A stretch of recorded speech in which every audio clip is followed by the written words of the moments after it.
नमस्कार काका, में आपका स्वागत है। दावोस की मीटिंग हुई जिसमें इंडिया टुडे ग्रुप को इंटरव्यू देते हुए गीता गोपीनाथ, जो दुनिया की एक बड़ी अर्थशास्त्री हैं, उन्होंने भारत को ट्रम्प के टैरिफ से भी ज़्यादा खतरनाक पॉल्यूशन को बताया। उन्होंने कहा कि इसमें कोई डाउट नहीं कि भारत जो है तीसरी अर्थव्यवस्था जापान को छोड़ के आगे बढ़ जाएगा, यानी तीसरी अर्थव्यवस्था बन जाएगा।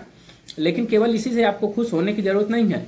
हर साल पॉल्यूशन से भारत में 17 लाख लोगों की मौत होती है, जो वहां की आबादी का 18% हिस्सा है। और आप इससे खुश नहीं हो सकते। आप ये इस बात से केवल खुश नहीं हो सकते कि आप तीसरी अर्थव्यवस्था बन रहे हैं। आपको यह बात सुनिश्चित करनी पड़ेगी कि प्रति व्यक्ति आय क्या है, उससे लाभ क्या आम लोगों को मिल रहा है, इसमें क्या क्या उनको सुविधाएं मिल रही हैं, क्या विकास जो है वह आम व्यक्ति तक पहुंच रहा है कि नहीं।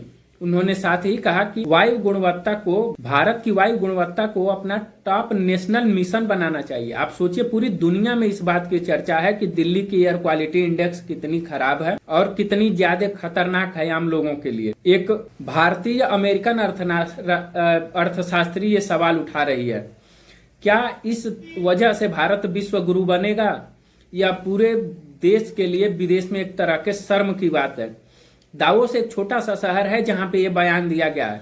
यूरोप का वह एक छोटा सा स्विट्जरलैंड का तहसील है, जहां पे पूरी दुनिया से लोग आते हैं। और वहां लोग इतने बड़े बड़े लोग कैसे आ जाते हैं, जो एक नॉन प्रॉफिट ऑर्गेनाइजेशन द्वारा 1971 में शुरू की गई थी। वहां की सिक्योरिटी कैसी होगी, वहां के लोग कैसे होंगे, वहां की स्वास्थ्य सुविधाएं कैसी होंगी, कि लोग मिनिमम 2 लाख रुपए वहां पे जाते हैं मेंबरशिप लेने के लिए। और उन्होंने साथ ही इस बात के लिए सरकार को घेरा कि जीवन स्तर कितना वहां पे अच्छा बन रहा है भारत में, इस पे भी उन्होंने बात की। उन्होंने ये भी कहा कि भारत का डेमोग्राफिक डिविडेंड है वह सीमित है, क्योंकि यहाँ पे श्रम केवल 30% विकास में योगदान देता है। बाकी जो चीजें हैं, जैसे भूमि हो, टाइटल हो गया, न्यायपालिका में सुधार की बहुत जरूरत है। जिस तरीके से संभल में एक जज का ट्रांसफर हुआ, कि अगर कोई जज जो है किसी के खिलाफ, अगर पावरफुल व्यक्ति के खिलाफ अगर कोई अपना फैसला देता है तो उसका ट्रांसफर हो जाता है। इस तरीके की चीजों से उन्होंने कहा कि यह भारत के लिए बहुत बड़ी चुनौतियां हैं। साथ ही उन्होंने कहा कि 2025 में हम ये भ्रम में थे कि वहां पे अनिश्चितता थी, लेकिन 2026 उससे ज्यादा अस्थिरता वाला समय होगा और भारत को इस पे विशेष ध्यान देना होगा।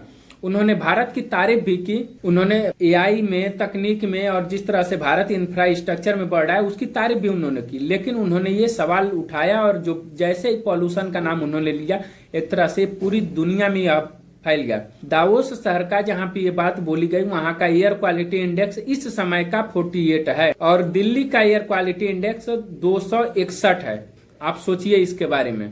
उन्होंने ये बात, सबसे बड़ी बात जो की, उन्होंने कहा कि जो भारत का पॉल्यूशन है वह 3% जीडीपी जो है भारत का हर साल काट रहा है।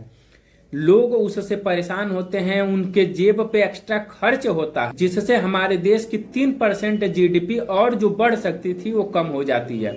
इस पे उन्होंने खुल के चर्चा की और बात की। उन्होंने कहा कि भारत को सबसे बड़ी बात यह है कि एआई वैल्यूएशन पे थोड़ी सावधानी बरतनी चाहिए। बात करते हैं कि ये गीता गोपीनाथ कौन है, तो ये कोलकाता की जन्मी एक अर्थशास्त्री हैं, जो कई विश्वविद्यालयों में पढ़ा चुकी हैं। केरल सरकार में एक तरह से इकोनॉमिक एडवाइजर रह चुकी हैं 2018 के करीब। और इन्होंने दिल्ली से पढ़ाई की है, Shri Ram lady of commerce college से। फिर इन्होंने बाहर जाके और पीएचडी किया है, प्रिंसटन विश्वविद्यालय से उन्होंने पीएचडी किया। उनकी जो रिसर्च है मुख्य रूप से वर्ल्ड इकोनॉमिक पे है और वह मैक्रो इकोनॉमिक्स पे भी केंद्रित है। वह कई जर्नल प्रकाशित कर चुकी हैं, उन्होंने कई किताबें लिख चुकी हैं। वो भारत के लिए वित्त मंत्रालय के लिए G20 में मुख्य रूप सलाहकार रह चुकी हैं।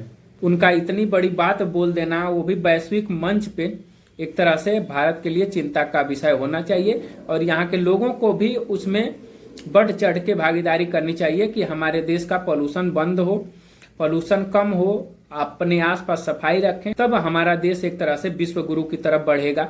कहने से नहीं होगा, करने से होगा। हमें अपने आप को रोकना होगा। सार्वजनिक प्लेसों पे थूकना, पेशाब करना और भद्दे कमेंट पास करना, ये सब चीजें हमें रोकना होगा। तब जाके हम जब एक तरह से वर्ल्ड टूरिस्ट को अपने तरफ आकर्षित कर लेंगे। और वर्ल्ड टूरिस्ट की अगर बात करें तो हमेशा इस बात को लाइमलाइट में लाते हैं कि भारत में सिविक सेंस की बहुत कमी है, और यह शुरू होता है आपके घर से, आपके आसपास से।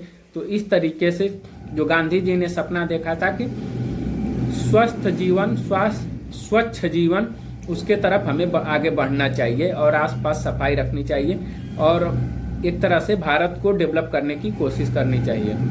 नहीं तो आपके जेब पर भी आपको असर पड़ता है, आपको बस पता नहीं चलता है। धन्यवाद। कहा देखने के लिए आपका आभार। और आप इस चैनल पर अगर यहाँ तक आ गए हैं तो सब्सक्राइब कर लीजिए, लाइक कर लीजिए और बेल आइकन बटन को प्रेस करना ना भूलिए।